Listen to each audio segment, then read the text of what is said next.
चला देतो तुम्ही बसा, उत्तर तर होऊ दे.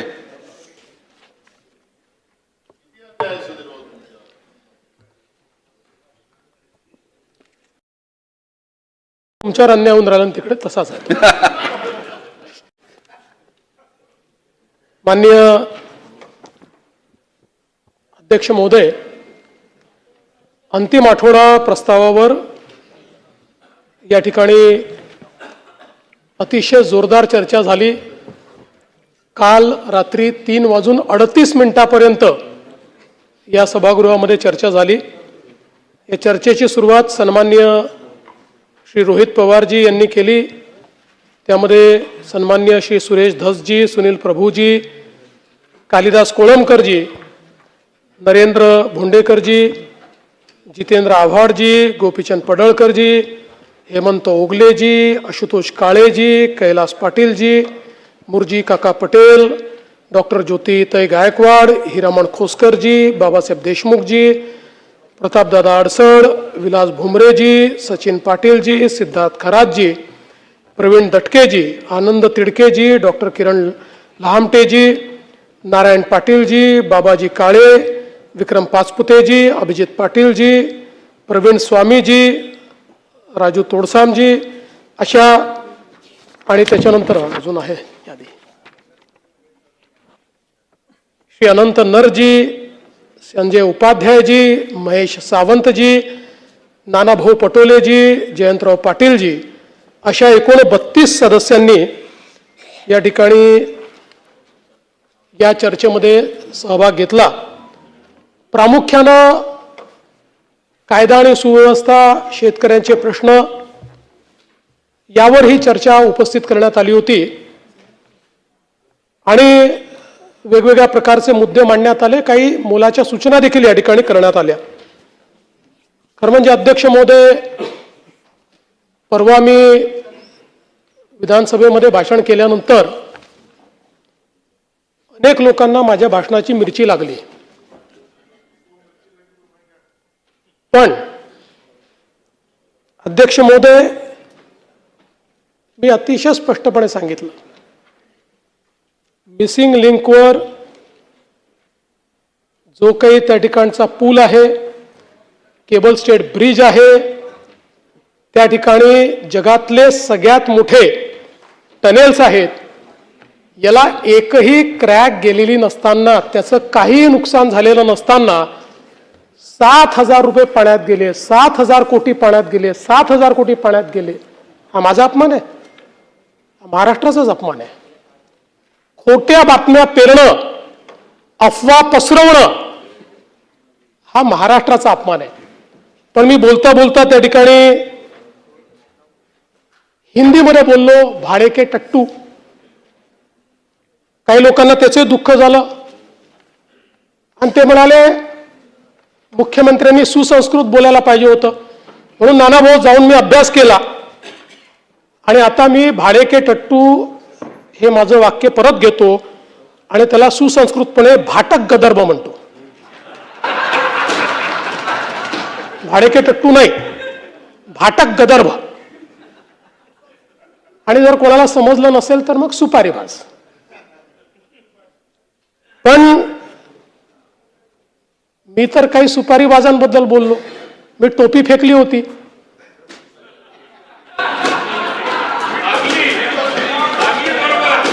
अनेकांना का लागली मला समजलंच नाही. अनेक लोकांना ती लागली. तर ते जाऊ द्या. आता मी एक वाक्य हिंदीमध्ये बोललो. आता आशिषजी ते ज्यांना समजायला पाहिजे म्हणून बोललो, त्यांच्याऐवजी दुसऱ्यालाच मिरची लागली. आणि आमचे मिमिक्री आर्टिस्ट मला म्हणायला लागले हिंदीत का बोलले. पूर्ण भाषण मी मराठीतच केलं. पण मला काही अडचण नाही. ते आमचे मित्र आहेत आणि ते मित्र असल्यामुळे राजकारणात तर त्यांच्यापासून आम्हाला काही धोका नाही. पण आनंद आहे ते राजकारणात आहे. ते जर मिमिक्रीच्या क्षेत्रात गेले असते तर एकाही स्टँडअप कॉमेडियनला या ठिकाणी मार्केट राहिलं नसतं. काही हरकत नाही. आपण जरा विषयाकडे येऊ. आजही मिरची लागू शकते.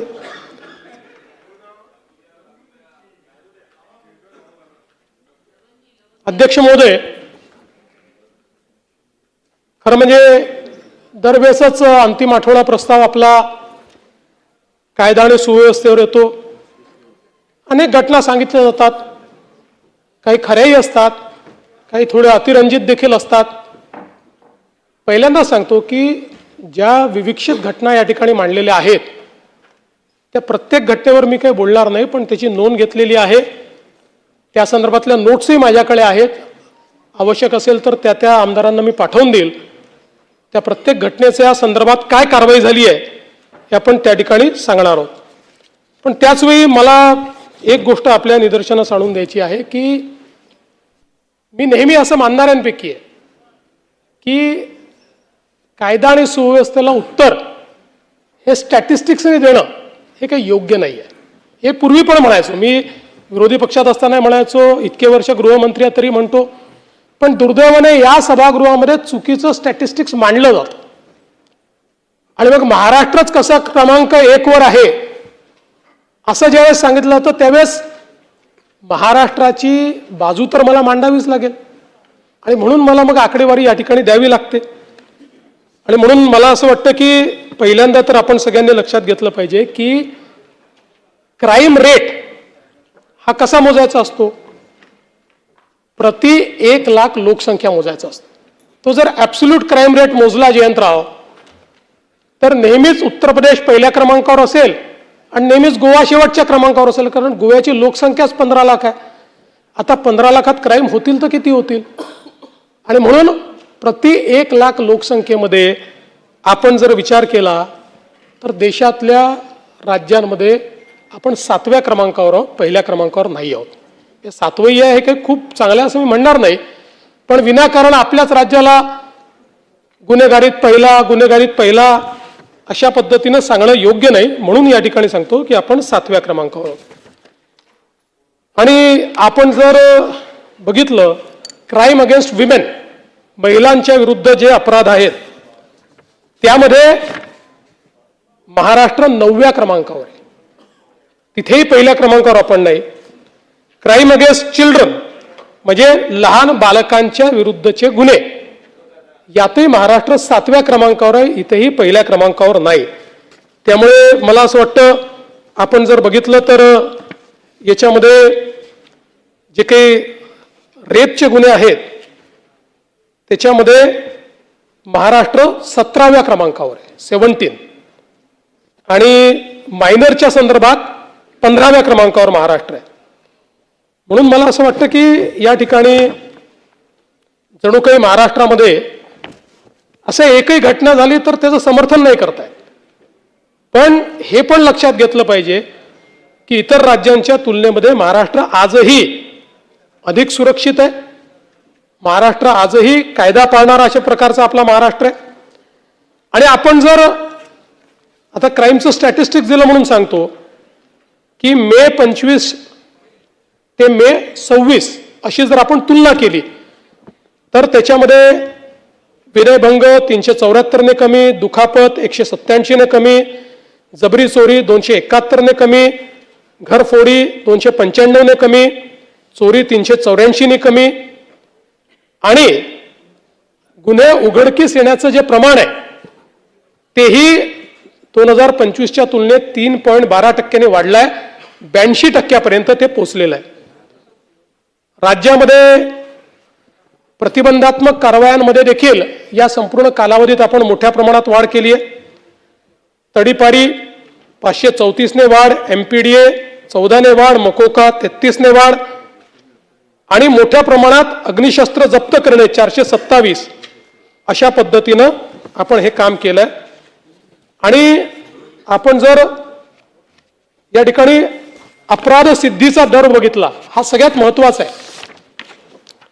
कारण अध्यक्ष महोदय, गुन्हेगारावर वचक कधी राहील तर गुन्हा एखादा आपण पकडल्यानंतर त्याची चार्जशीट दाखल केल्यानंतर कन्व्हिक्शन होणं हे अत्यंत महत्वाचं आहे. दुर्दैवाने आता हे आपल्या जुन्या कायद्यांमधलं कन्व्हिक्शन चाललंय, त्यामुळे फार अडचणी आहेत. नवीन कायद्यांनी खूप सोपं केलंय, स्पीड केलंय, पण जुन्या कायद्यांमध्ये एक कन्व्हिक्शन आपण करतो. तर आपण जर बघितलं तर कन्व्हिक्शन देखील मे 25 मध्ये 44.2% होतं, ते आता 52.6% गेलं आहे. पण महत्वाचं हे नाहीये, महाराष्ट्राने गेल्या 10 वर्षात काय केलं हे सांगतो. 2008 साली आपला कन्व्हिक्शनचा रेट हा 9.4% होता. 2011 साली 12 साली तो 9% होता, 9.4% होता. तिथपासून आपण सुरुवात केली आहे 9.4%पासून, आणि आता जयंतराव 9.4%वरून आपण 52.6%वर पोहोचलो होतो गेल्या 10 वर्षामध्ये. कन्सिस्टंटली तुम्ही बघितलं 10 वर्ष 8 आणि 9% आपला हा दर होता, की ज्याच्यामध्ये 100 लोकांना आपण जर चार्जशीट केलं 91 सुटून जात होते. आता ते आपण 52%वर पोहोचलो, पण आपल्याला 70%पर्यंत जायचं. मला विश्वास आहे नवीन कायद्यांमध्ये आता जे आपण चार्जशीट करतोय आपण 70च्याही पलीकडे त्याच्यामध्ये जातोय, आताच जातोय. कन्व्हिक्शन्स आता सुरू झाली आहेत आणि आपण जाऊ 80 पर्यंत जाऊ. पण या जुन्या कायद्यांमध्ये जरा काही अडचणी असल्यामुळे त्या ठिकाणी आपल्याला तो प्रयत्न करावा लागतो. दुसरं, आता नवीन कायद्यांमुळे दुसरा फायदा काय झालाय, काही नियम आपल्यावर त्यांनी टाकले आणि त्याचं उत्तम पालन आपण करतोय. ई साक्ष, आता 90.61% गुन्ह्यांमध्ये ई साक्ष आहे. ई साक्षीचा अर्थ काय आहे आपल्याला माहिती आहे, साक्षीदार होस्टाईल होतो. आता ई साक्षीमध्ये ज्या क्षणी आपण नोंदवतो त्या क्षणी ती साक्ष अपलोड होते आणि त्याचा कॅमेऱ्यावर साक्ष जे काही त्याचं हे आहे फिल्म ती पण आपण अपलोड करतो. त्यामुळे आता दिलेली साक्ष ही ज्यावेळेस बदलायची आहे किंवा बदलतात किंवा होस्टाईल होतात त्यावेळी जे चुकीच्या पद्धतीनं त्या ठिकाणी काम करतात आणि होस्टाईल होतात यांची संख्या एकदम कमी होईल. आणि मला असं वाटतं की विशेषतः गंभीर गुन्ह्यांमध्ये ही जी अडचण आपल्याकडे निर्माण होते ती अडचण या माध्यमातून दूर होईल. दुसरं, आपल्याकडे 2-2 वर्ष आपण चार्जशीट दाखल करत नव्हतो. आता 60 काही गुन्ह्यांमध्ये 60 दिवस करावं लागतात, काही गुन्ह्यांमध्ये 90 दिवसात करावे लागते. आता आपला हा जो रेट आहे हा 50% पोहोचलाय. म्हणजे 50% केसेसमध्ये आपण 60 ते 90 दिवसामध्ये चार्जशीट दाखल करतो. पण त्याच वेळी लैंगिक गुन्ह्यामध्ये मात्र दोषारोप पत्र 90% गुन्ह्यांमध्ये आपण 60 दिवसाच्या आत त्या ठिकाणी दोषारोप पत्र दाखल करतो. आणि आता नवीन कायद्याने एक अजून चांगलं केलं की जे गंभीर गुन्हे आहेत, अटकजन्य 7 वर्षाच्या वरचे जेवढे गुन्हे आहेत या गुन्ह्यांमध्ये फॉरेन्सिक टीमला स्पॉटवर जावं लागतं. फॉरेन्सिक व्हॅन घेऊन आणि फॉरेन्सिक एव्हिडन्स तिथनं जमा करावा लागतो. ही पण एक अतिशय चांगली सुधारणा झाली आहे की ज्याच्यामुळे आपल्याला माहिती आहे ह्युमन एव्हिडन्स हा खोटं बोलू शकतो, पण फॉरेन्सिक, टेक्निकल, डिजिटल, इलेक्ट्रॉनिक हे एव्हिडन्स कधीच खोटं बोलत नाही. आता जवळपास अशा गुन्ह्यांमध्ये 91.9% म्हणजे जवळपास 92% गुन्ह्यांमध्ये अशा प्रकारच्या आता स्पॉटवर न्यायवैद्यक शास्त्र तज्ज्ञांची भेट होते. त्याच ठिकाणी पुरावे गोळा होतात आणि ब्लॉकचेन पद्धतीने ते पुरावे स्टोअर आपण करतो की जेणेकरून त्याच्यामध्ये टॅम्परिंग करता येणार नाही. फिर्यादीला मालमत्ता परत करण्याचं प्रमाणही या कायद्यांमुळे वाढलंय. कारण पूर्वी फिर्यादीला खूप कोर्टात जावं लागायचं, काय काय करावं लागायचं. या कायद्याने तेही सोपं केलेलं आहे. त्यामुळे 76.14% आता फिर्यादीला मालमत्ता त्या ठिकाणी परत मिळण्याचं प्रमाण त्या ठिकाणी वाढलेलं आहे.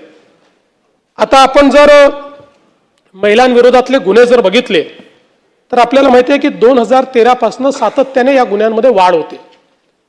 आणि वाढ होण्याचं कारण असं आहे की गुन्ह्यांचं रजिस्ट्रेशन फ्री झालेलं आहे आणि 2013च्या अमेंडमेंटमुळे एक स्टेप वरचा गुन्हा झालाय. म्हणजे पूर्वी ज्याला छेडखानी म्हणायचो तो आता रेप मानला जातो. अशा पद्धतीने एक स्टेप वर झालेला आहे. आणि म्हणून या गुन्ह्यांमध्ये म्हणजे मी नेहमी असं सांगतो की एक समाधान याच्यात आहे. पूर्वीही कदाचित गुन्हे घडत होते, परंतु घरच्यांच्या किंवा जे काही समाज आहे त्याच्या दबावाखाली या ठिकाणी त्या संदर्भातलं रजिस्ट्रेशन केलं जात नव्हतं. आता रजिस्ट्रेशन मोठ्या प्रमाणात वाढलेलं आहे. आणि याचं कारण माहिती आहे, याच्यामध्ये जर आपण बघितलं तर आता 2026च्या पर्यंत जे आपण काही विश्लेषण केलं तर याच्यामध्ये जुने सगळे गुन्हे, बलात्कारांच्या गुन्ह्यांमध्ये 4434 प्रकरणात ओळखीचे आरोपी आहेत आणि फक्त 5 प्रकरणांमध्ये अनोळखी आरोपी आहेत.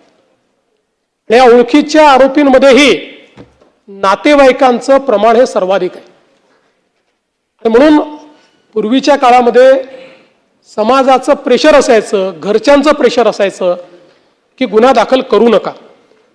आज ते गुन्हे दाखल करतायत आणि हे चांगलं आहे. 99.89% या गुन्ह्यामधले गुन्हेगार ओळखीचे आहेत. आणि म्हणून मला असं वाटतं की याला दोन्ही पद्धतीनं पाहता येईल. गुन्हे वाढतायत असंही पाहता येईल, पण त्याच वेळी समाज जर सुधारायचा असेल तर हे जे हायडिंग बिलो द कार्पेट आपण म्हणतो, दाबून ठेवा, सांगू नका, घराची इज्जत, हे जर संपलं आणि त्या घरच्याही लोकांना किंवा ओळखीच्या लोकांना लक्षात आलं की असे गुन्हे दाखल होत आहेत, तर कदाचित यामध्ये मोठा परिणाम होईल. दुसरं, याच्यामध्ये नवीन कायद्याने 60 दिवसाच्या आत आपल्याला चार्जशीट दाखल करायला सांगितली आहे. मला सांगताना आनंद वाटतो की आता मे 2026 अखेर चार्जशीट 7 दिवसात 60 डेजमध्ये दाखल होण्याची जी काही आपली पर्सेंटेज आहे ते 99.48% आहे. म्हणजे जवळपास एखाद दुसरा गुन्हा सोडला तर सगळ्या गुन्ह्यांमध्ये 60 दिवसाच्या आत चार्जशीट त्या ठिकाणी चाललेली आहे. एक मुद्दा परत या ठिकाणी महिला आणि मुलींच्या बेपत्ता होण्याचा जो नेहमी आपल्याकडे चर्चेला येतो, नानाभाऊ आपण पण काही बोललात त्या संदर्भात, त्यातही मी सांगतो मुद्दाम, कारण मी अनेक वेळा सांगितलं की याचं विश्लेषण जे आहे इयर ऑन इयर नाही करतायत. 2-2, 3-3 वर्षांनी ते आपल्या घरी येतात, सापडतात. आणि म्हणून 2021 ते 26 असा एकत्रित आकडा तुम्हाला सांगतो. 2021 ते 26 बेपत्ता झालेल्या, आपल्याला माहिती आहे की याच्यातही सुप्रीम कोर्टाच्या आदेशामुळे कुठल्याही कारणानं ती घरून निघून गेली तरी बेपत्ता आणि किडनॅपिंग अशा प्रकारचाच गुन्हा आपल्याला दाखल करावा लागतो. दुसरा गुन्हा दाखल करता येत नाही. तर आपण जर बघितलं तर 2021 पासून 26 पर्यंत बेपत्ता झालेल्या महिला 2,34,811, त्यापैकी शोध लागल्या आणि आपल्या घरी पोहोचलेल्या महिला 2,17,758, म्हणजे 93% महिला यातल्या या घरी पोहोचल्यात. आणि हे जे 21 ते 26 सांगतोय, 25 आणि 26च्या 27-28 पर्यंत येतातच, सापडतातच. फारच कमी अशा होतात की ज्या आपल्याला सापडत नाहीत. आणि यातही आपण जर बघितलं तर विशेषतः 23 ते 26च्या काळातलं विश्लेषण आपण केलं की कारणं काय असतात. आता मुलींच्या बाबतीत सर्वात मोठं कारण आहे प्रेम प्रकरण. 46.32% केसेस मुलींच्या निघून जाण्याच्या किंवा या बेपत्ताच्या या प्रेम प्रकरणात नाहीत. 20% कौटुंबिक वादात नाहीत. 2.81% मानसिक तणावात नाहीत. बाकी मग छोटे छोटे आहेत. आणि अपहरणाच्या ज्या केसेस आहेत एकूण या सगळ्या याच्यात त्या केवळ 5.25% आहेत. ओन्ली 5.25%. मुलांच्या बाबतीत कारणं थोडी वेगळी आहेत. प्रेम प्रकरणं 9.12% आहे आणि कौटुंबिक वाद ह्या 32% आहे मुलांच्या बाबतीत. आणि मग बाकी सगळे आहेत. मुलांच्या बाबतीत अपहरण 4.47% आहे. आणि म्हणून आपण जर बघितलं तर कदाचित ही आकडेवारी मिसलिडिंग वाटते. आता जर एखाद्याला सांगितलं की 3 वर्षामध्ये 2 लाखाच्या वर अपहरण झालं किंवा त्या ठिकाणी बेपत्ता झाल्या तर असं वाटतं काय चाललंय. पण ज्यावेळेस परत येण्याचा रेट आपण बघतो त्यावेळी लक्षात येतं की दुर्दैवाने समाजामधल्या अडचणी आहेत ज्या आपल्याला समजून घ्याव्या लागतील. समाजामधले हे प्रॉब्लेम्स आपल्याला समजून घ्यावे लागतील. आज ऑपरेशन मुस्कानच्या माध्यमातून 43,591 बालकांचा शोध हा आपल्या पोलिसांनी या ठिकाणी लावला आणि त्यांना घरी नेलाय. घरापर्यंत पोहोचवलेलं आहे. या ठिकाणी आपण फास्ट ट्रॅकच्या संदर्भात देखील अनेक विषय मांडले. खरं म्हणजे नरसापूरच्या घटनेचा तर आपण उल्लेख केलाच. 59 दिवसात तिहेरी फाशीची शिक्षा, पण हेच बेंचमार्क आपल्याला करायचं आहे. आणि मुळामध्ये मी जसं सांगितलं की पोलीस आपला तपास पूर्ण करून चार्जशीट दाखल करू शकतात, पण त्याच्यानंतरचं काम हे मात्र ज्युडिशियरीचं आहे. नवीन कायद्याने एक सोय केली आहे की आता ज्युडिशियरी ते पूर्वीप्रमाणे तारखावर तारखा ज्या मागता यायच्या त्या आता मागता येत नाहीत. 2 तारखांपेक्षा जास्त ॲडजमेंटच आता मागता येत नाही. आणि मुळामध्ये अनेक फास्ट ट्रॅक कोर्ट अजून डेझिग्नेट व्हायचे आहेत. त्यामुळे या संदर्भात जोपर्यंत राज्य सरकार आणि न्यायालय एकत्रितपणे एफर्ट करणार नाही तोपर्यंत सगळ्या केसेसमध्ये आपली जी अपेक्षा आहे 2 महिन्यात 3 महिन्यात निकाल यावा ती येणं कदाचित कठीण आहे. पण आम्हाला न्यायालयाकडनं सहकार्य मिळत आहे. त्यांच्याही काही अडचणी आहेत त्याही आम्ही दूर करतो. आणि मला विश्वास आहे की हा एक बेंचमार्क जो आपण सेट केला आहे हा पुढच्या अनेक गुन्ह्यांमध्ये या ठिकाणी आपल्याला करता येईल. आज जर सायबर गुन्ह्यांचा विचार आपण केला तर पूर्वी सायबर गुन्ह्यांमध्ये रक्कम फ्रीज होणं हे सगळ्यात महत्त्वाचं असतं. कारण आपल्याला माहिती आहे की एका खात्यातनं दुसऱ्या, दुसऱ्यातनं तिसऱ्या, तिसऱ्यातनं चौथ्या अशा पद्धतीनं ही रक्कम ट्रॅव्हल करते, वेगवेगळ्या देशांमध्ये चालली जाते. सायबर गुन्ह्यांमध्ये तर फायनली 100 अकाउंटमधनं एका अशा देशात जाते की ज्या देशाशी आपली संधी नाही आणि मग ते पैसे मिळत नाही. पूर्वी केवळ आपण 11% रक्कम फ्रीज करू शकत होतो, आता ते प्रमाण 27% पोहोचलं आहे. हे काही फार समाधानकारक नाही. 50% तरी आपल्याला पोचावं लागेल, पण तोही प्रयत्न येत्या काळामध्ये आपण करू. कारण 11%हून 27%पर्यंतही चांगली मजल आपल्या पोलिसांनी मारलेली आहे. आणि जवळपास जून 2026 या काळात, जानेवारी ते जून 2026 या काळात 439 कोटी रुपये हे अशा प्रकारच्या फ्रॉडचे फ्रीज करण्याचं काम हे आपल्या पोलिसांनी या ठिकाणी केलेलं आहे. आणि आता त्याच्यामध्ये 50,000पेक्षा कमी रक्कम असेल तर ती तात्काळ आपल्याला परत करता येते. आणि त्यात फक्त आपण एक अधिकाऱ्याचं पत्र घेतो आणि जवळपास ही प्रक्रिया सुरू झाल्यामुळे 2813 प्रकरणात ऑलरेडी पैसे हे परत केलेले आहे. आणि वेगवेगळी आता रक्कम जी आहे ती परतीच्या प्रक्रियेमध्ये आहे. साधारणपणे आपण कारवाई काय केली तर या सगळ्या काळामध्ये सायबर क्राईम करणारे 6,76,202 मोबाईल ब्लॉक केले, 3,92,742 मोबाईल ट्रेस केले आणि 1,53,750 हँडसेट हे आपण जप्त केले. आणि एवढंच नाही तर एक अतिशय संवेदनशील उपक्रम हा आपल्या विभागाने केला.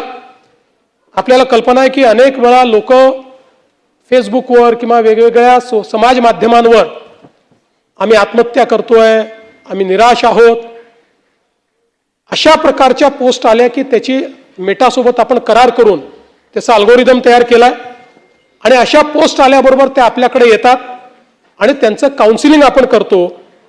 आपण गेल्या म्हणजे 24 ते 24 आपण सुरू केलं. 1.5 वर्षामध्ये आपण 168 व्यक्तींना ज्यांनी आत्महत्येचा प्रयत्न केला होता किंवा ते करण्याच्या तयारीत होते त्यांना त्यांच्या पोस्टवरनं पकडून परावृत्त करून त्या ठिकाणी त्यांना वाचवण्याचं काम केलेलं आहे. आणि त्यासोबत ऑनलाईन छळ आणि सेक्स्टॉर्शन अशा प्रकारातनं 69 तरुण मुलामुलींना वाचवण्यात आलंय. असे जवळपास 237 लोकांचे प्राण हे प्रोएक्टिव्हली, यांनी कंप्लेंट नाही केली कोणी आपल्याकडे, प्रोएक्टिव्हली आपण ते पकडून त्या ठिकाणी केले आहेत. आणि वेगवेगळे बहुमान सन्मान तर मिळालेच आहेत, पण महाराष्ट्र सायबरचं जनजागृती माहितीपट जो आहे त्याला कान्सच्या चित्रपट महोत्सवामध्ये देखील 2026 साठी नामांकन मिळालेलं आहे. आज महाराष्ट्र सायबरचा जो 1930 क्रमांक आहे याच्यात दररोज 8 ते 10 हजार तक्रारी येतात. आपण एआयचा वापर करून या सगळ्या तक्रारी नोंदवण्याची व्यवस्था केली आहे, त्याचं विश्लेषण करण्याची व्यवस्था केली आहे, त्याला रिस्पॉन्ड करण्याची व्यवस्था केली आहे. आज देशात सर्वाधिक कॉल हँडल करण्याची क्षमता आणि करण्याचं काम हे आपण करतो. आणि देशातला सर्वात मोठा डिजिटल अरेस्टचा घोटाळा देखील 58 कोटी रुपयाचा हा आपण त्या ठिकाणी पकडलाय, ज्याच्यामध्ये महाराष्ट्र, गुजरात, राजस्थान, कर्नाटक, आंध्र या 5 राज्यातनं 33 आरोपींना अटक केली आहे. एकूण 45 आरोपी याच्यामध्ये आहेत आणि जवळपास 6000 मॅन्युअल खाती याची आपण फ्रीज केलेली आहेत आणि एक मोठा प्रहार डिजिटल अरेस्टवर देखील झालाय. पुण्यामध्ये आपल्याला कल्पना आहे की विषारी दारूचे जवळपास 22 बळी त्या ठिकाणी गेले. एक प्रकारे आपल्याला काळीमा फासणारी अशा प्रकारची घटना आहे. 2 गुन्हे होते, दापोडी आणि हडपसर. सर्व 17 आरोपी जे आहेत ते गजाआड केले आहेत आणि राज्य उत्पादन शुल्क विभागाचे 13 आणि पोलीस दलातील 13 असे 26 लोक या ठिकाणी दुर्लक्ष केल्याबद्दल निलंबित करण्यात आले आहेत. याचा तपास CID कडे केलेला आहे. याच्यामध्ये मिथेनॉल वापरण्यात आले होते. अनेक ठिकाणी छापे टाकून जवळपास 5929 किलो मिथेनॉलचा साठा हा जप्त करण्यात आला आहे. आणि आता निश्चितपणे आपण घटनेवर कारवाई तर करतो, पण त्यातनं काही शहाणपणी शिकलो पाहिजे. या दृष्टीनं मिथेनॉल जे आहे या संदर्भात त्याचं बॅकवर्ड ट्रॅकिंग कसं करायचं या संदर्भातला प्रयत्न आपण सुरू केलाय. सर्व पोलीस ठाण्यांना प्रतिबंधात्मक कारवाईच्या सूचना दिल्या आहेत आणि मोठ्या प्रमाणात या ठिकाणी आता खबऱ्यांचं जाळं हे पक्क करण्याकरता 5% बक्षिसाची रक्कम देण्याचा निर्णय आपण केलेला आहे आणि मोठ्या प्रमाणात भरारी पथकं ही आपण तयार केली आहे. टोल फ्री नंबर जो आहे तो आपण दिलाय, व्हॉट्सअप क्रमांक दिलाय आणि जे लोक माहिती देतील त्यांची आयडेंटिटी ही त्या ठिकाणी कोणासमोर ओपन होणार नाही अशा पद्धतीनं आपण काम केलंय. आज आपल्यासमोर एक अजून सगळ्यात महत्वाचा जर काही चॅलेंज असेल तर तो आहे अंमली पदार्थांचा. जवळपास मे 2025 अखेर आपण 302 कोटीचा मुद्देमाल जप्त केला होता. मे 2026 अखेर 411 कोटीचा मुद्देमाल जप्त केलेला आहे.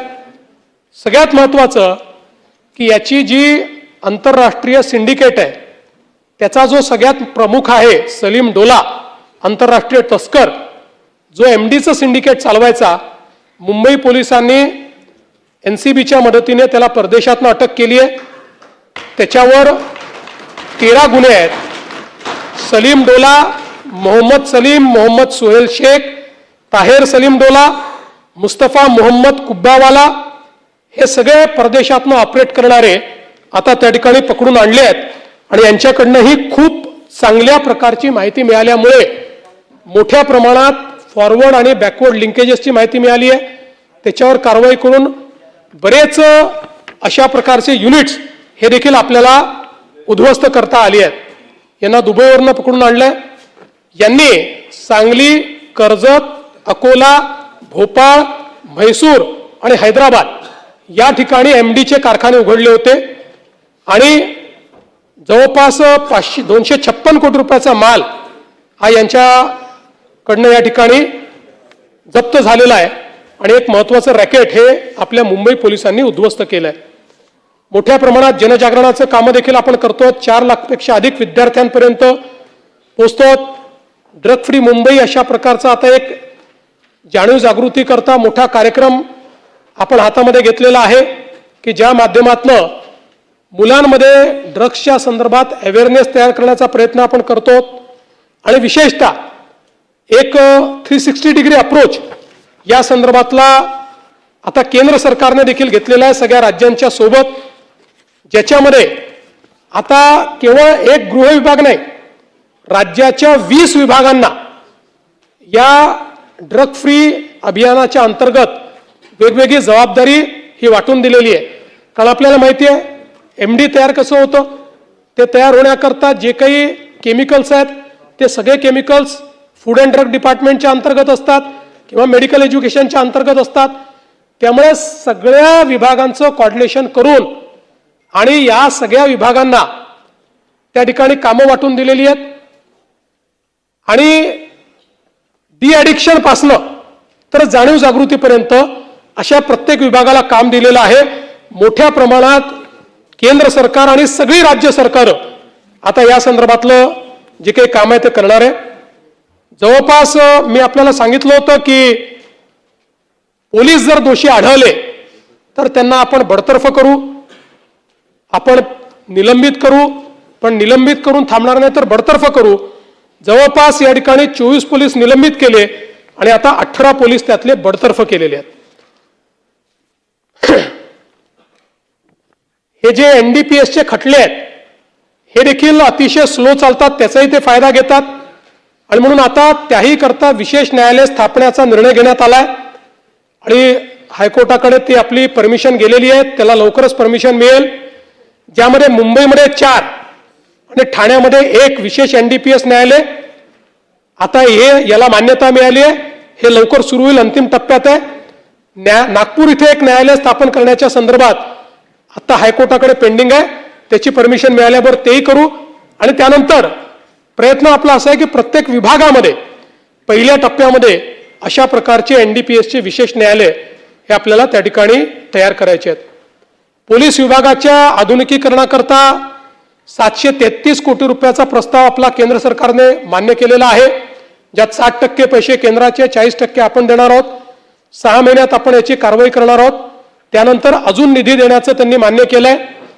यामध्ये विशेषतः सागरी सुरक्षा, अंमली पदार्थ तस्करी, दहशतवाद शक्तींना आळा, परदेशी घुसखोरीला आळा, गुन्हे कार्यपद्धती, सायबर सुरक्षा, माहिती संकलन या सगळ्या गोष्टींमध्ये AIचा वापर याच्यावर भर दिलेला आहे. अत्याधुनिक शस्त्र, विशेष वाहने, हॉवरक्राफ्ट, स्पीड बोट, फ्लोटिंग जेटी, ड्रोन, रडार, ट्रान्सपॉन्डर, दळणवळण यंत्रणा, तंत्रज्ञानाची जोड अशा सगळ्या गोष्टींकरता याच आपण अधिवेशनामध्ये या पुरवणी मागणीला मान्यता देखील दिलेली आहे. त्यामुळे पोलिसांना त्या ठिकाणी आपण ते मोठ्या प्रमाणात आधुनिकीकरण करणार आहोत.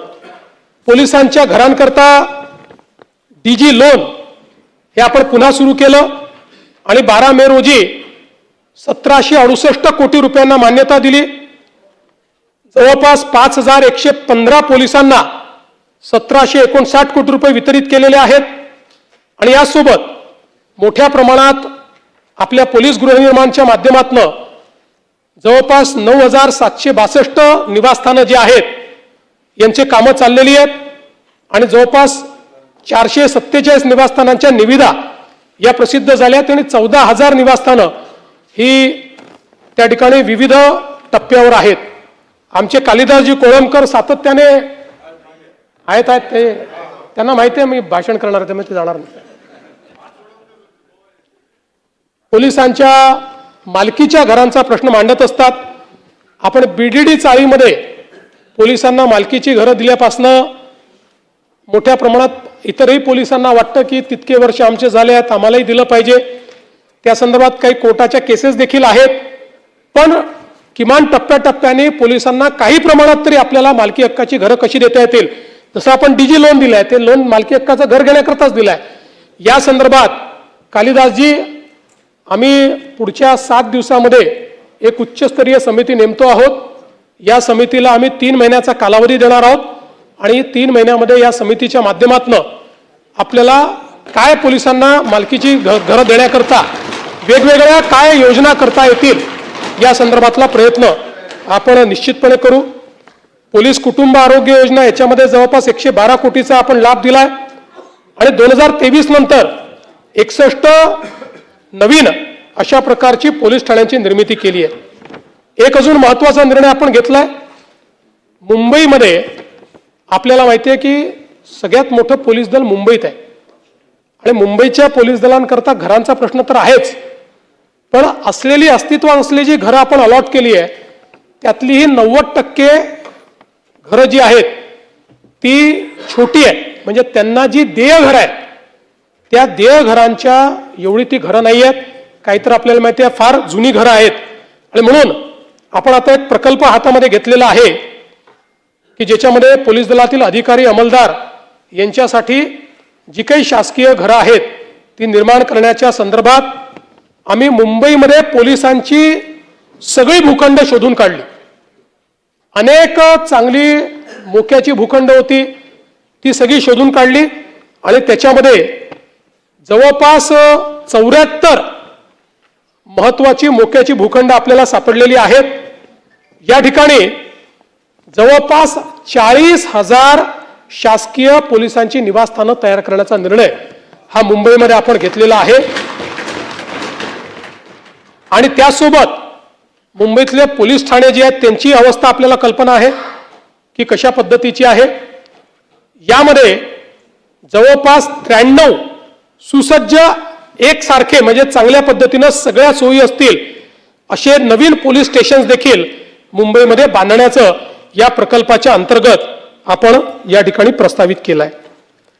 एकूणच अध्यक्ष महोदय, या ठिकाणी आता पोलिसांच्या घरांच्या संदर्भात अजून पुष्कळ माहिती आहे, पण बराच अजून गोष्टी बोलायच्या असल्यामुळे सगळी माहिती मी देत नाही.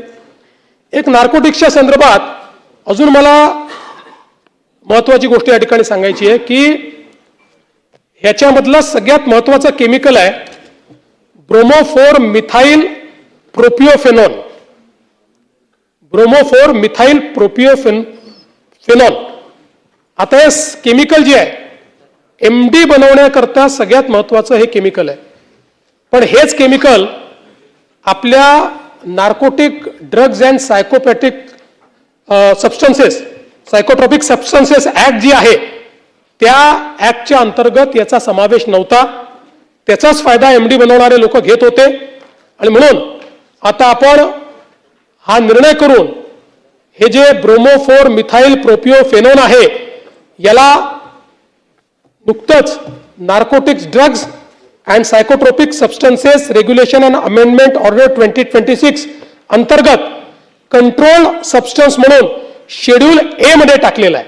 यामुळे MDच्या या सगळ्या व्यवहाराला मोठ्या प्रमाणात आळा बसेल आणि विशेषतः ऑनलाईन याचा मोठ्या प्रमाणात सप्लाय होता त्यालाही आपल्याला आळा करता येईल आणि त्याची सप्लाय चेन जी आहे ती आपल्याला दूर करता येईल. एक अजून महत्वाची गोष्ट आहे ती म्हणजे APK फाईल. जे लोक अँड्रॉइड यूज करतात त्यांना APK फाईल पाठवली जाते आणि APK फाईल तुम्ही जर डाउनलोड केली, काही पाठवतात, तुम्हाला आवडेल असं काही पाठवू शकतात ते, किंवा एखादा योजना पाठवू शकतात. ती APK फाईल चुकूनही डाउनलोड केली की तुमच्या अँड्रॉइडचा पूर्ण कंट्रोल कंप्लीट 100% त्यांच्याकडे जातो आणि त्याच्यावर ते काही त्या ठिकाणी करू शकतात. त्यामुळे महानगर गॅस लिमिटेडच्या नावाने संदेश पाठवून अनेक लोकांना त्या ठिकाणी फसवण्याचा प्रयत्न झाला आणि यामध्ये जवळपास 43 कोटी रुपयाची आर्थिक फसवणूक ही लोकांची झाली. यामध्ये आपण गुन्हा नोंदवला आणि 6 आरोपींना झारखंड आणि बिहारमधून आपण त्या ठिकाणी पकडून आणलं. जवळपास 11 मोबाईल फोन, 1 लॅपटॉप असं आपण त्यास आणि त्या एकूण त्याच्यामध्ये 8,609 पीडितांचे मोबाईल नंबर मिळाले. म्हणजे 8,609 पीडितांचं सगळं त्यांच्याकडे होतं. त्यांचं बँक खातं, ATM क्रमांक, pin number, CVV number, UPI ID सगळं त्यांनी फोनवरनं हस्तगत केलं होतं. त्यामुळे माझी सगळ्यांना विनंती आहे की काही आपल्याला आलं तर ते डाउनलोड करायची इच्छा झाली तरी ते खरं आहे की खोटं आहे पाहिल्याशिवाय डाउनलोड करू नका. अनोखी नंबरवरनं आलेलं काही डाउनलोड करू नका. अख्खा अँड्रॉइड फोन हा त्या ठिकाणी हॅक करता येतो. अशा प्रकारच्या APK फाईल्स तयार झालेल्या आहेत. नाही असं नाही आहे, त्याच्यातही आता काही नवीन हे येत आहेत, काय म्हणतात, हा अँटीव्हायरस काही येत आहेत किंवा काही येत आहेत, ते जर करून टाका.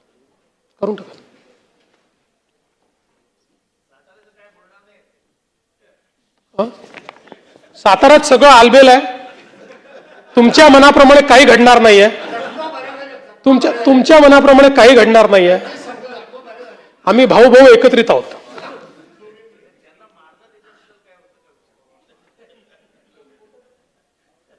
कोणी कोणाला मारलेलं नाही.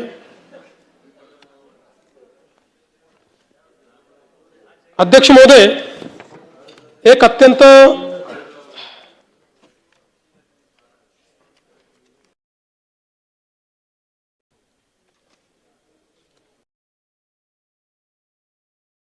हे तर मी सांगितलं. अध्यक्ष महोदय, आता आपण पोलीस दलामध्ये मोठ्या प्रमाणात आर्टिफिशियल इंटेलिजन्सचा उपयोग सुरू केलाय आणि आपल्याला माहिती आहे की याचा मोठ्या प्रमाणात आता उपयोग होतोय. आपण आता तपास सारथी नावाचं एक टूल तयार केलाय आणि हा तपास सारथी जो टूल आहे हा CCTNS सोबत पूर्णपणे आपण इंटिग्रेट केलाय. याच्यामध्ये एंड टू एंड म्हणजे गुन्हा घडल्यापासून चार्जशीट पर्यंत सगळ्या गोष्टी डिजिटाइज पद्धतीनं AIचा उपयोग करून करेक्ट फॉर्मॅटमध्ये आपल्याला तयार करता येतात. आपल्याला माहिती आहे अनेक वेळा केवळ टेक्निकल चुकांमुळे या ठिकाणी आरोपी सुटतात. त्यामुळे या तपास सारथीमध्ये स्पीच टू टेक्स्ट आहे, याच्यामध्ये वेगवेगळ्या भाषेतलं जे आहे त्याचं मराठीत भाषांतर करण्याची सोय आहे. प्रत्येक FIRची जी काही तपास सूची आहे, पाथ ऑफ इन्व्हेस्टिगेशन ते तयार करून देतं. त्यासोबत पंचनामे, फोटो, व्हिडिओ हे सगळं ते अपलोड करून देतं. म्हणजे पंचनामे आणि फोटो व्हिडिओ अपलोड केले तर ते ज्या फॉर्मॅटमध्ये आपल्याला पाहिजे त्या फॉर्मॅटमध्ये ऑटोमॅटिक तयार होतात. ब्लॉकचेन टेक्नॉलॉजीने हे पुरावे त्या ठिकाणी अपलोड केले जातात. त्यामुळे एकूणच देशामधलं पहिलं कंप्लीट AI असिस्टेड अशा पद्धतीचे तपास सारथी आपण केलाय. आणि मला सांगताना आनंद वाटतो की आता नरसापूरच्या घटनेतही आपण AIचा उपयोग करून ज्यावेळी जी काही चेन आहे ती तयार करून दिली तर त्या निर्णयामध्ये त्याचं ॲप्रिसिएशन आहे. हे त्या जज साहेबांनी केलेलं आहे की अतिशय करेक्ट चेन ऑफ इव्हेंट्स त्याच्यामुळे तयार झालेले आहेत.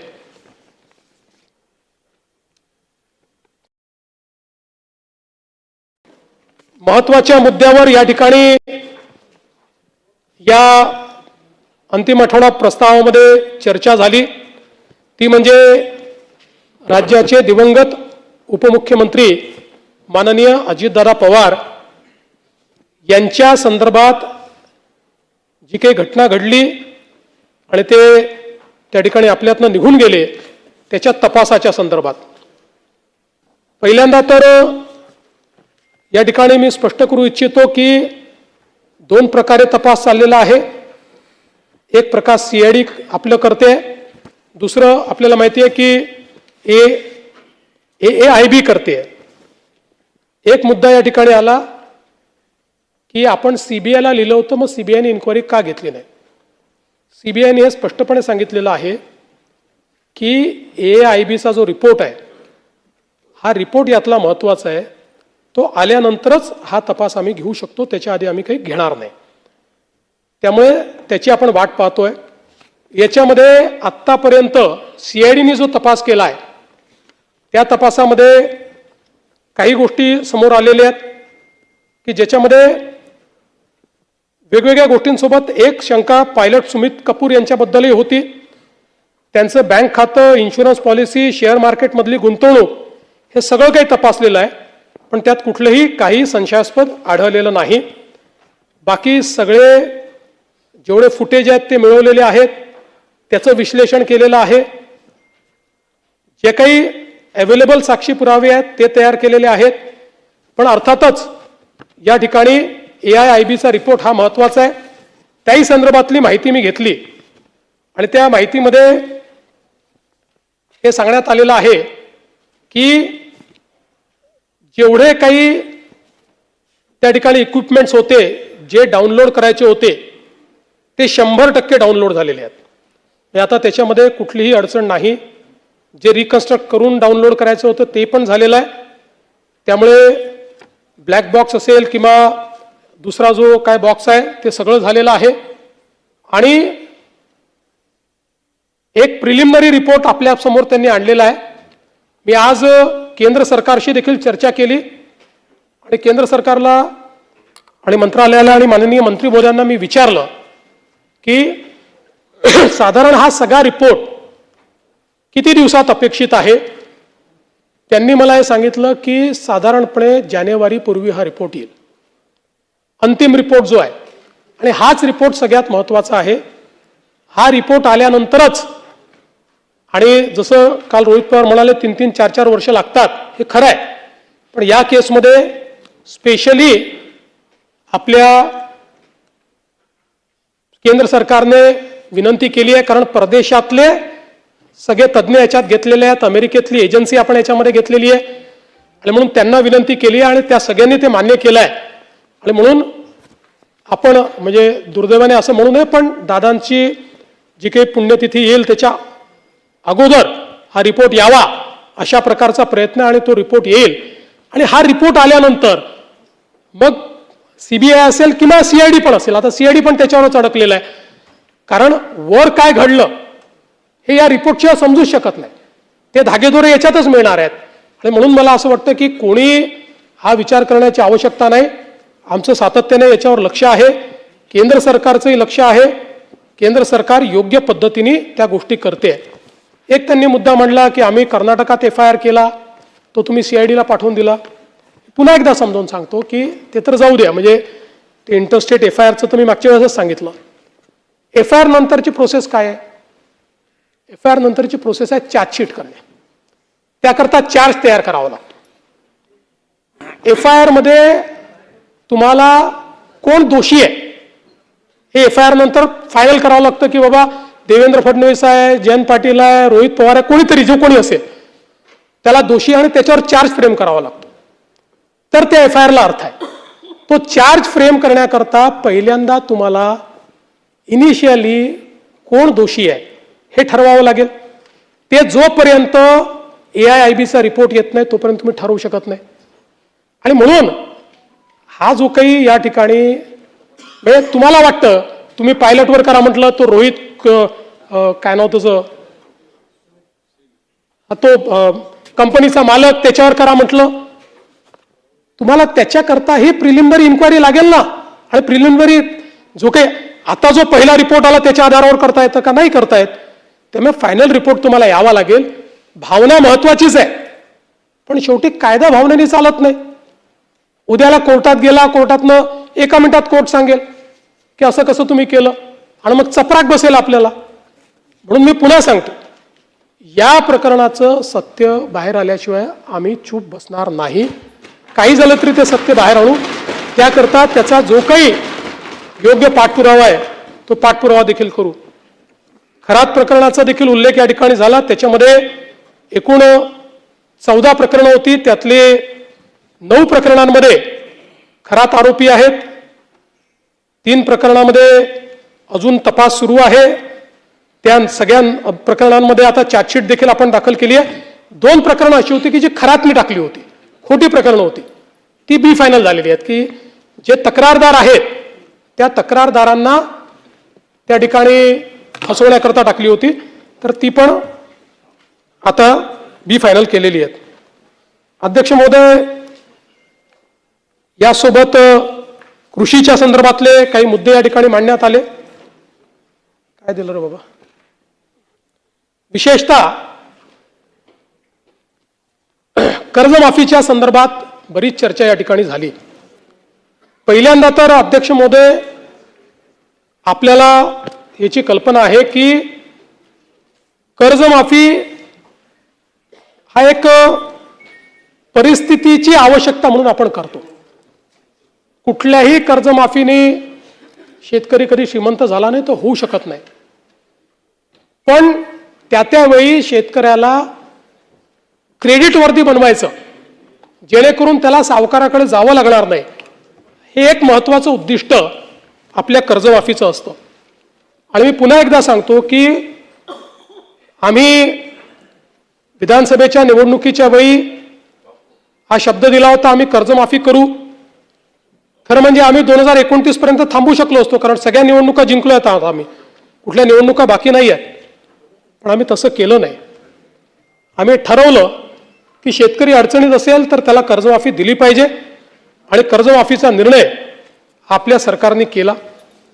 आता याच्यामध्ये आपण काय काय केलं तर कर्जमाफी असेल, एकवेळ समझोता असेल, प्रोत्साहनपर लाभ असेल.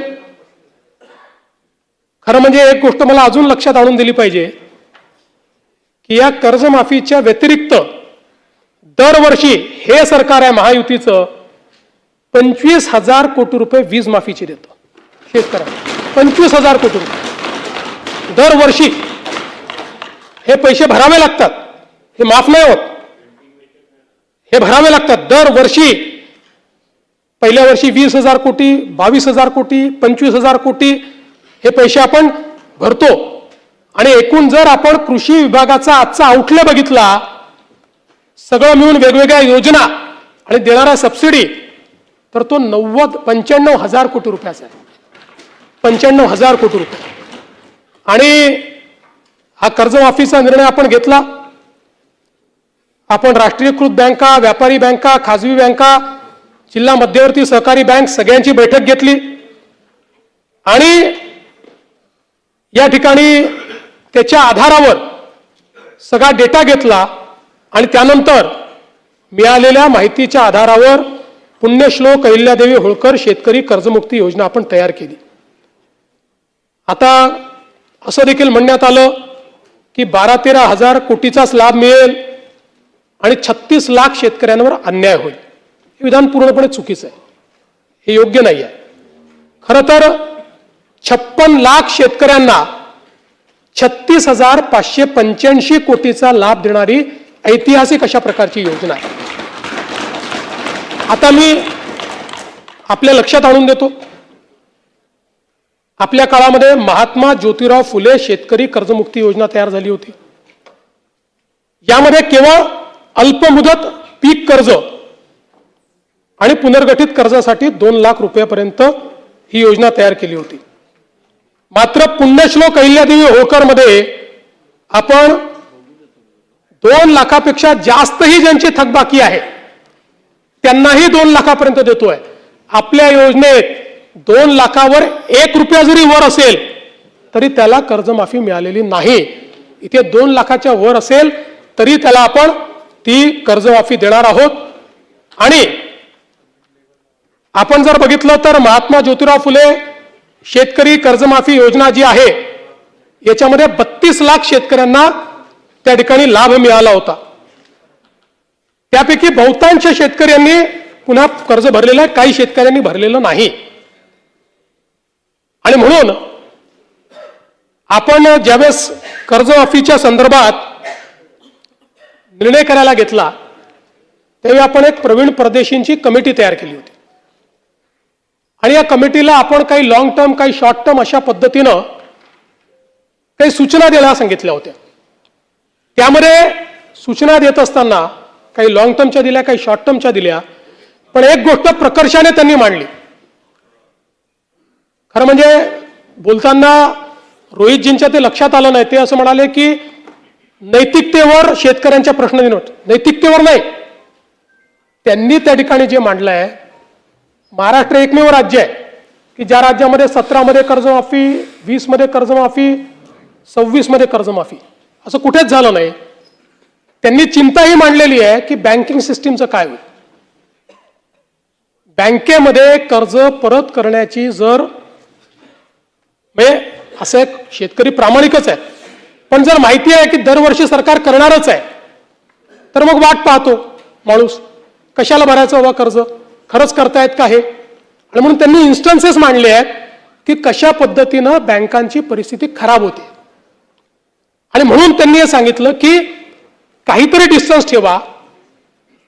ज्या लोकांनी कर्जमाफी मिळवली आत्ता नुकतीच किंवा मागच्या कर्जमाफी योजनेत, त्या लोकांना जर पुन्हा कर्जमाफी त्यातले जर काही झाले असतील तर त्या ठिकाणी तुम्ही एक विविक्षित रक्कम त्याकरता भरा. पहिल्यांदा तर त्यांनी सांगितलं की तुम्ही त्यांना त्यात घेऊच नका, नाहीतर बँकिंग सिस्टीम कोलॅप्स होईल. पण मग त्यांनी सांगितलं की विविक्षित रक्कम भरा, काही रक्कम त्यांना भरू द्या, म्हणजे मग या ठिकाणी बँकिंग सिस्टीम चालेल. आता मुश्रीफ साहेब या ठिकाणी आहेत. मुश्रीफ साहेब आमच्या मंत्रिमंडळाच्या बैठकीत रोज सांगायचे की लवकर तारीख घोषित करा, कोणी कर्जच भरत नाही. आमच्या कोल्हापूर बँकेमध्ये रेग्युलर कर्ज भरणारे लोक होते, पण कोणी कर्जच भरत नाहीये. तारीख घोषित झाली, बरोबर भरलं सगळ्यांनी, नंतरच्या लोकांनी कर्ज, आणि पुन्हा त्या बँकेची परिस्थिती. आज तुम्ही बघा, नागपूरची आमची बँक 90% नागपूरची बँक मागच्या घोटाळ्यात बुडली. आज शेतकऱ्यांच्या तुलनेत सगळ्यात कमी जर कर्ज कुठे मिळत असेल तर ते नागपुरात मिळतं, कारण बँक नाही आहे. जिथे जिथे बँका बुडल्या त्या त्या ठिकाणी ही परिस्थिती तयार झाली. आणि म्हणून आपल्याला शेतकऱ्याला तर कर्जमाफी द्यायचीच आहे, पण सोबत बँकिंग सिस्टीम करता काही शिस्त लावणं हे देखील गरजेचं आहे. म्हणून अशा पद्धतीची शिफारस ही त्यामध्ये आली. आता मी तुम्हाला पुन्हा सांगतो की आपण जर बघितलं तर पहिले आम्ही 17 मध्ये छत्रपती शिवाजी महाराज शेतकरी सन्मान योजना केली, ज्याच्यामध्ये जवळपास त्या ठिकाणी 44 लाख शेतकऱ्यांना आपण मदत केली. त्यात 24 लाख शेतकऱ्यांना कर्जमाफीची योजना होती. 4.27 लाख शेतकऱ्यांनी एक वेळ समझोता केला. 14,89,000 शेतकऱ्यांना आपण प्रोत्साहनपर पैसे दिले. आणि मग जेव्हा महात्मा ज्योतिराव फुले शेतकरी कर्जमुक्ती योजना आली त्यावेळी रोहित पवारजी, आपली माहिती चुकीची आहे, 2017च्या योजनेमध्ये लाभ मिळालेल्या म्हणजे छत्रपती शिवाजी महाराज योजनेत लाभ मिळालेल्या शेतकऱ्यांना 2019च्या कर्जमाफी योजनेतनं वगळण्यात आलं, देण्यात नाही आलं, हे वगळण्यात आलं. त्यामुळे या ठिकाणी 17ला लाभ मिळालेल्या शेतकऱ्यांना महात्मा ज्योतिराव फुले कर्जमुक्ती योजनेत लाभ मिळालेला नाही, त्यांना वगळलेला आहे. म्हणून आपल्याला मिळालेली माहिती वस्तुस्थिती दर्शक नाही आहे. एवढंच नाही, 2008 साली देशामध्ये कर्जमाफी झाली, त्यानंतर 9 मध्ये आपण आणली महाराष्ट्रामध्ये, 8 नंतर. आता 9 मध्ये देखील आपण ज्यावेळेस आणली त्यावेळेस 8च्या माफीमध्ये जे समाविष्ट होते त्यांना आपण वगळलं आणि इतरांना आपण 20,000पर्यंत त्या ठिकाणी मदत केली. मर्यादा जी होती ती 20,000ची मर्यादा होती. जवळपास 34 लाख शेतकऱ्यांना 4,000 कोटी रुपये आपण 2009 साली दिले होते. आणि म्हणून हे काही पहिल्यांदा झालेलं नाहीये. या प्रत्येक वेळी लगतची जी कर्जमाफीची योजना आहे त्या कर्जमाफीच्या योजनेतल्या जे पात्र झाले आणि ज्यांना लाभ मिळाला त्यांना वगळण्यात आलेला आहे. आणि आपण जर बघितलं तर याच्यामध्ये परतफेडीच्या संदर्भातही हे जे टाकण्यात आलं की 2026 आणि 27ला पैसे परत केले पाहिजे, याच्या मागचा उद्देश हाच होता की आपण ज्यांना प्रोत्साहन देतोय, प्रोत्साहन घेत असताना त्यांनी पुढे नीट कर्ज भरलं पाहिजे, या दृष्टीनं आपण या ठिकाणी अशा पद्धतीची योजना केली होती. मला खरं म्हणजे मी तिन्हीचा चार्ट या ठिकाणी तयार केलेला आहे. आपल्या लक्षात येईल आतापर्यंतच्या योजनांमधली सगळ्यात मोठी योजना ही यावेळची कर्जमाफीची योजना आहे. टाळ्या याच्यानंतर वाजवा, टाळ्या याच्यानंतर वाजवा.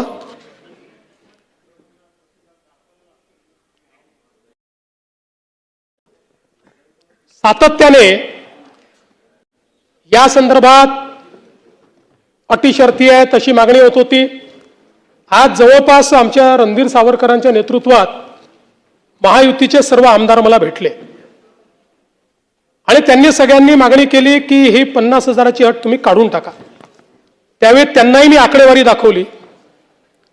मी त्यांना सांगितलं की अट काढल्याने आमच्यावर 3-4 हजार कोटीचा भुर्दंड येईल, फार येईल असं नाही, 4,000 कोटीचा येईल, 5,000 कोटीचा येईल, पण शिस्तीचा भाग म्हणून ही आणलेली आहे. मी त्यांना दाखवलं की समजा 1 लाखापर्यंत नेली तर 2 लाखच शेतकरी असे राहतात की ज्यांच्यावर त्या ठिकाणी त्यांना याचा फायदा मिळत नाही. पण तरी देखील सगळ्यांचं मत होतं की 2 लाख शेतकरी का सोडता. केवळ त्याच्याकरता शेतकऱ्यांमध्ये अशी भावना होईल की कोणाला ठेवलं आणि कोणाला वगळलं. त्यामुळे मी आर्थिक शिस्त सांगत होतो आणि ते लोक मला हे सांगत होते की आपण व्यापक विचार केला पाहिजे आणि शेवटी लोकशाही आहे, त्यामुळे लोकशाहीमध्ये त्यांचा व्यापक विचार मी मान्य केला. आणि आता हे जे महात्मा फुले कर्जमाफी योजनेतले जे लोक होते ज्यांना 50,000 रुपयापर्यंत आपण म्हटलं होतं, त्यांनाही 2 लाखापर्यंत कर्जमाफी झाली. आणि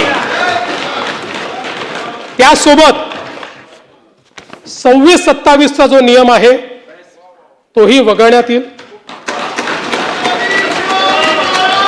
आता आपल्याकडे तर सगळं आहेच. 26 मध्ये कोणी कोणी पैसे भरले आहेत, जसं यांनी सांगितलं 95% लोकांनी पैसे भरले. त्यामुळे आता त्याच्या आधीच्या 3 वर्षातले कुठलेही 2 वर्ष ज्यांनी रेग्युलर भरलेले आहेत ते सगळे लोक याकरता पात्र होतील. पुन्हा सांगतो, पहिल्यांदा राज्य सरकारने हा निर्णय घेतलाय, यापूर्वी कधीही असा निर्णय झालेला नाही.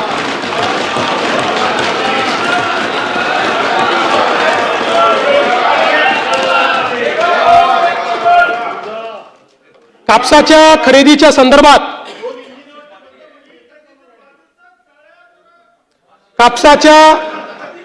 खरेदी संदर्भातही 7,710 प्रति क्विंटल या आधारभूत किमतीवर आपण 136 लाख क्विंटल कापूस खरेदी केलाय आणि त्याकरता 10,883 कोटी रुपयाची चुकारे हे त्या ठिकाणी दिलेले आहेत. सोयाबीनच्या संदर्भात 3,198 कोटी किमतीचा 6 लाख टन सोयाबीन आपण खरेदी केली आहे. कांद्याच्या संदर्भात जवळपास 14,687 मेट्रिक टन कांदा खरेदी केलाय आणि कांद्याचा खरेदी दर आपण 2125 केल्यामुळे आता बाजारामध्ये तो 2500 ते 3,000 इथपर्यंत पोहोचलेला आहे. सुधीर भाऊंनी मला धानाच्या बोनस संदर्भात चिठ्ठी पाठवलेली आहे. सुधीर भाऊ, ते आपल्याला द्यायचंच आहे. आहेच आणि त्याचा योग्य वेळी निर्णय करणारच आहोत. आत्ता फक्त कॅश फ्लोचा प्रॉब्लेम कर्जमाफीमुळे आहे. हा नंतर तुमच्याशी चर्चा करतो त्या संदर्भात.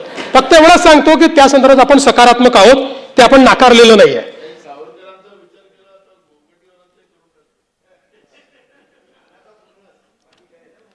अध्यक्ष महोदय, काही सदस्यांनी हे जे काही लोड शेडिंग आमच्याकडे होतं असं त्या ठिकाणी मांडलं. मुळामध्ये कुठेही लोड शेडिंग नाहीये. सांगतो 32,000 मेगावॅटची मागणी यावेळेस आपण पूर्ण केली. केवळ 2 दिवस आपण, जेव्हा आपले काही संच बंद पडले होते त्यावेळेस आपण त्या ठिकाणी 500 मेगावॅट कमी होतो.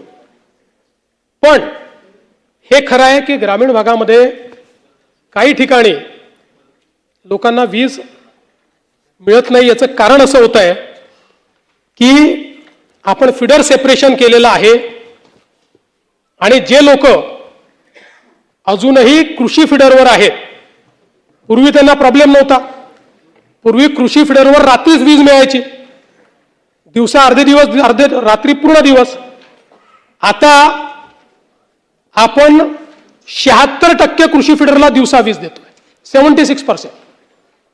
फक्त 24% राहिलेली आहे. आपण जो या ठिकाणी सांगितलं होतं की दिवसा वीज देऊ शेतकऱ्यांना 76%वर, ते 76%ना आपण दिवसा दिल्यामुळे रात्री आपण वीज बंद करतो. आणि ती बंद केल्याबरोबर जे कृषी फिडरवर आहेत त्यांना ती लोड शेडिंग वाटतं. ते लोड शेडिंग नाहीये. त्यांना गावठाण फिडरवर जावं लागेल. ते मायग्रेशन आपण सुरू केलेलं आहे. अशा सगळ्या केसेस आयडेंटिफाय करून त्यांना जे गावठाणाचं फिडर आहे त्या फिडरवर नेण्याचं काम देखील आता मोठ्या प्रमाणात आपण करतो. थोडे बहुत त्याच्यामध्ये आता जसं मी उदाहरण सांगतो की वसई विरारला आता 3 दिवस आपण लाईट बंद ठेवले, 3 दिवस ठेवावे लागले. आता त्यातनं लक्षात आलं आतापर्यंत जे लो लाईंग एरिया वाटत नव्हते तेही आहेत. आता तिथेही आम्ही योजना करतो आणि सगळं पॉवर इन्फ्रास्ट्रक्चर हे उंचीवर तयार करायचं, स्टेज करायचं आणि त्याच्यावर उंचीवर तयार करायचं. अशा पद्धतीनं आता जेवढा भाग बुडलेला होता त्या सगळ्या भागात आम्ही ते चेंज करण्याचा प्रयत्न करतो. त्यामुळे मला असं वाटतं की या संदर्भातही हो, पूरपट्ट्यातही ते करतोय आपण. हा, बोलणार आहे त्याच्यावर, काळजी करू नका. स्मार्ट मीटरचं स्मार्ट मीटर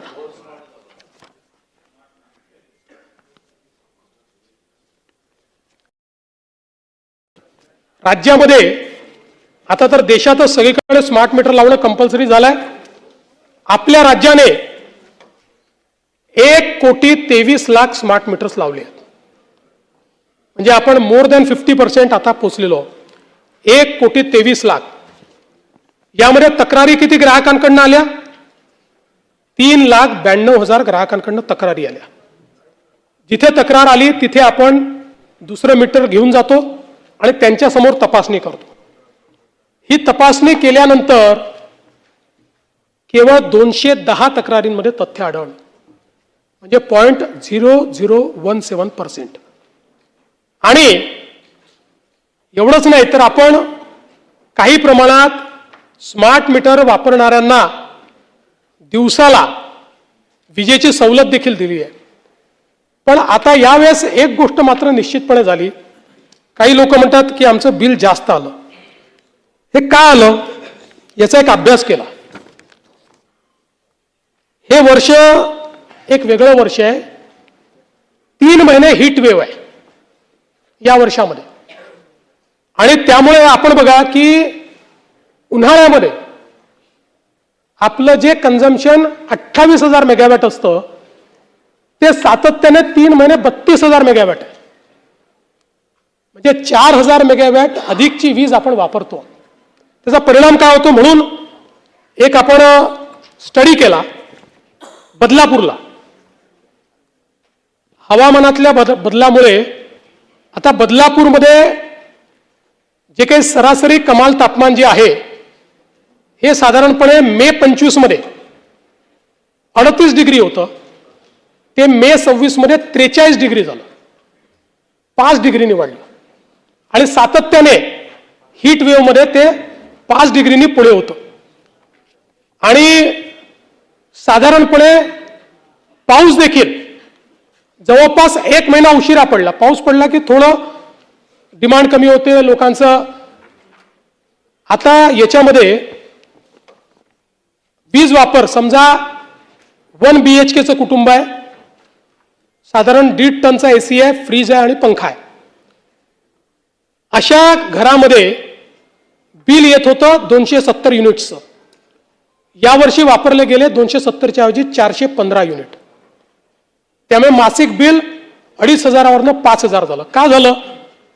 आपण जेव्हा 300 युनिट पर्यंत आपण स्वस्तात वीज देतो. 300 युनिटच्या वर गेलं की 5 रुपयांनी वाढ होते आणि 500 युनिटच्या वर गेलं की अजून 2 रुपयांनी वाढ होते. टेलिस्कोपिक पद्धत आहे. आणि या टेलिस्कोपिक पद्धतीमुळे ज्याचा 270 युनिटचा वापर होता त्याचा 415 युनिट झाला. 2 BHK जो आहे याच्यामध्ये त्यांचा वापर अंदाजे 425 युनिट होता, तो झाला 655 युनिट. आणि 4,500 वरनं 8,000वर त्यांचं बिल गेलं. 300ची मर्यादा ओलांडली, इकडे 500ची मर्यादा ओलांडली. आणि म्हणून याचा काही स्मार्ट मीटरशी संबंध नाही. जिथे स्मार्ट मीटर लागलं नाही त्याही ठिकाणी अशाच पद्धतीची बिलं आलेली आहेत. कारण एक्सटेंडेड उन्हाळ्यामुळे आणि हीट वेव्हमुळे विजेची मागणी अधिक होती आणि जास्त प्रमाणात वीज आपण वापरली आहे. नाही, सोलरवाल्यांना येऊ नाही शकत. तुम्ही द्या ना, अशी असेल केस येऊ नाही शकत. त्याच्यामध्ये तो एक वेगळी केस आहे नाना भाऊ. त्यांच्या प्रॉफिटमध्ये थोडा आपण शेअर घेतलेला आहे. त्यांना प्रॉफिटच आहे. आणि ते कुठले 10 किलोवॅटपेक्षा मोठे, छोट्यांना तर काहीच नाही. यामध्ये खतांचे भाव वाढले या संदर्भात एक विषय आला. युरिया आणि DAP याच्या किमतीमध्ये कुठलीही वाढ झालेली नाही. त्याची वाढ त्याच्यामध्ये उलट या जागतिक परिस्थितीमध्ये जगातले भाव वाढल्यानंतर केंद्र सरकारने आपलं अनुदान वाढवलं आणि त्याचे भाव जे आहेत ते स्थिर ठेवलेले आहेत. इतर गोष्टींमध्ये काही भाव वाढलेले आहेत हे मात्र नक्की आहे.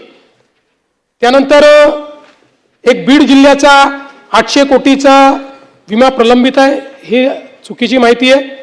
असा कुठलाही 800 कोटीचा विमा प्रलंबित नाही. उलट सुरेश धस साहेबांनी मांडलं, या बीड जिल्ह्यामध्ये जो काही घोटाळा त्या पीक विम्यामध्ये झाला त्याच्यामुळेच आपण सगळे आता या नवीन पद्धतीकडे आलेलो आहोत. यासोबत कृषी समृद्धी योजनेमध्ये 5,000 कोटी रुपये द्यायचे होते, ते दिले नाही असं सांगितलं. हे खरं आहे, आपण हे ठरवलं होतं की 5,000 कोटी दरवर्षी द्यायचे. 2,000 कोटीच आपण आता दिले आहेत, पण उर्वरित पैसे देखील आम्ही त्या ठिकाणी पुरवणी मागण्यांच्या माध्यमातून निश्चितपणे देऊन आणि इथलं जास्तीत जास्त जे काही काम आहे ते आपण पूर्ण करू. ठिबक सिंचनच्या संदर्भात 217 कोटी रुपये आता केवळ पेंडिंग आहे, तेही पैसे आता आम्ही देऊन टाकू आणि संपूर्ण त्याचं जे काही ठिबक सिंचनचं बिल आहे ते पूर्ण करू. एक खतांच्या रेक पॉईंट बद्दल भंडाऱ्याचा विषय बोंडेकरांनी मांडला होता. त्यामध्ये तुमसर टाउन इथे एक नवीन रेक पॉईंट आपण तयार करतो आणि गुड शेड आणि सोयीची कामं आता अंतिम टप्प्यामध्ये आहे आणि त्या संदर्भात आता आपण कळवलं देखील आहे की इथे आपल्याला सुरू करता येईल. बोगस बियाण्यांच्या संदर्भातला विषय एक मांडण्यात आला. हे खरं आहे की सोयाबीनच्या संदर्भात उगवण क्षमता कमी असलेल्या असे काही बियाणं त्या ठिकाणी आहे अशा तक्रारी आपल्याला प्राप्त झाल्या. एकूण आपण 5,580 नमुने घेतले होते. त्या नमुन्यांमध्ये 367 नमुने जे आहेत हे आपल्याला अप्रमाणित किंवा उगवण क्षमता कमी असलेले आढळून आले आहेत. मोठ्या प्रमाणात त्याच्यावर कारवाई आपण सुरू केलेली आहे. यावर्षी 1141 विक्री परवाने निलंबित केले आहेत, 242 विक्री परवाने हे रद्द केलेले आहेत आणि या अनियमिततेच्या अनुषंगाने 113 गुन्हे हे आपण त्या ठिकाणी दाखल केलेले आहेत.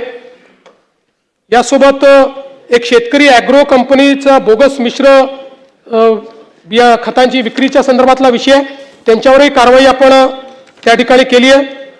पीक विमा सॅटेलाइट पीक कापणी या संदर्भात प्रताप अडसरांनी सांगितलं, त्यात आपण 50% प्रतापदारा सॅटेलाइटच्या माध्यमातून आणि 50% प्रत्यक्ष कापणी अशा प्रकारचा हायब्रिड प्रयोग करतोय.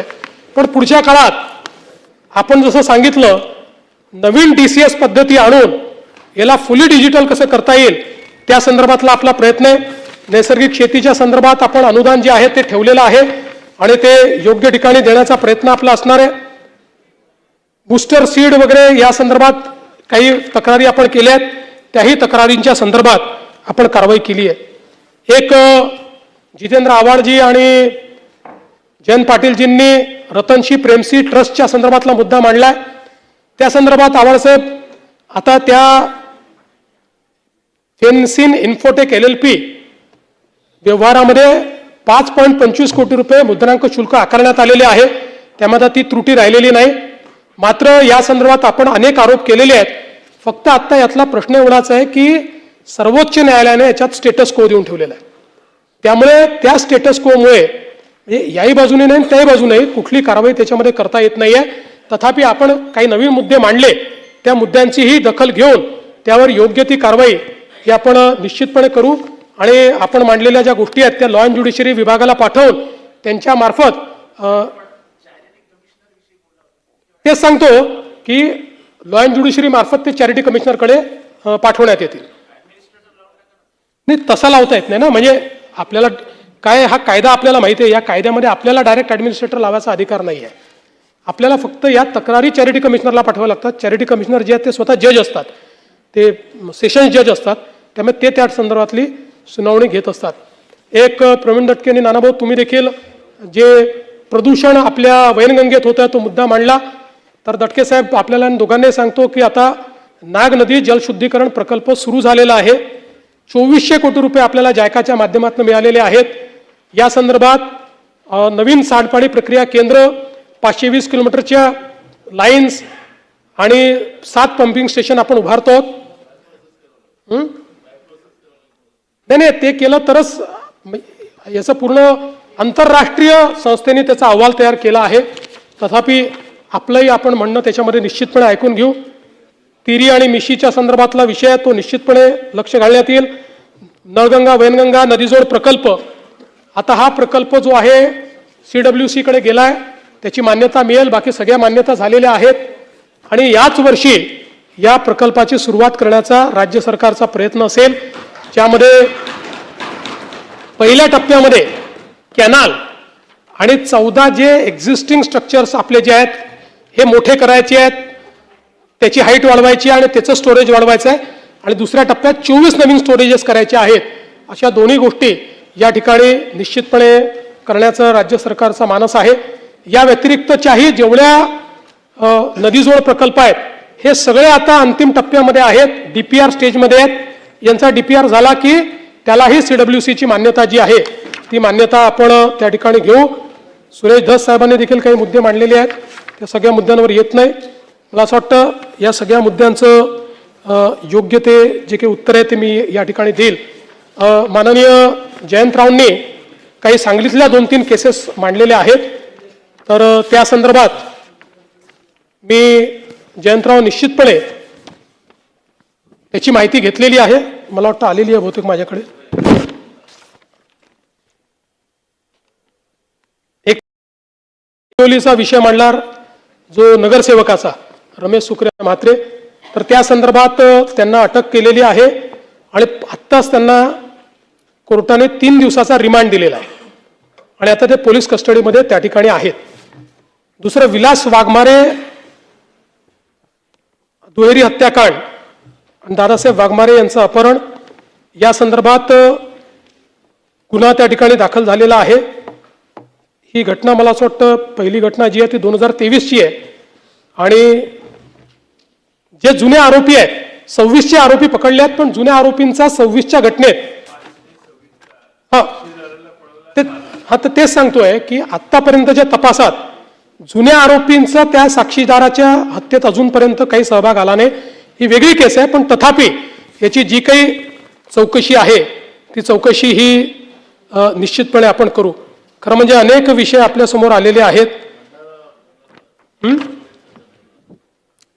नाना मग त्याची पण मी माहिती घेतली. आता ठीक आहे, आता तुम्ही म्हटलं तर तुम्ही सांगितलेलं सत्य मानून त्या संदर्भात पुन्हा माहिती घेईल. माझ्याकडे आलेली माहिती जरा वेगळ्या पद्धतीची आहे, पण शेवटी नाना भाऊ बोलल्यात तर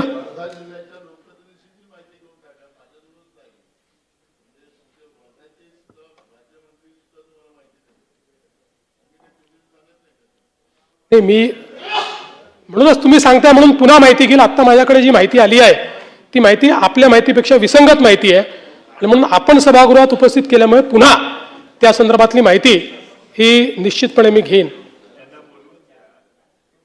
खरं म्हणजे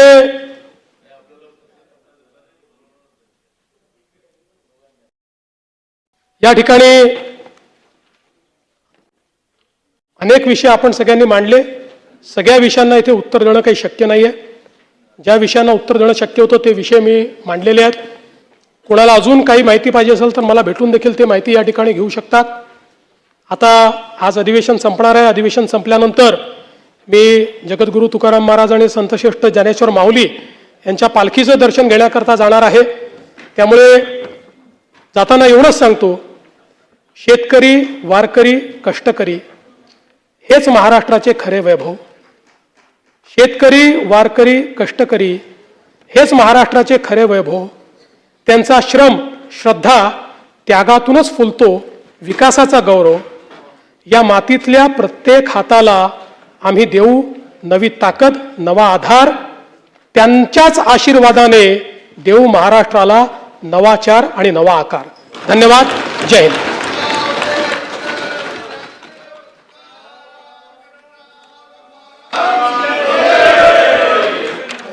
अध्यक्ष महोदय.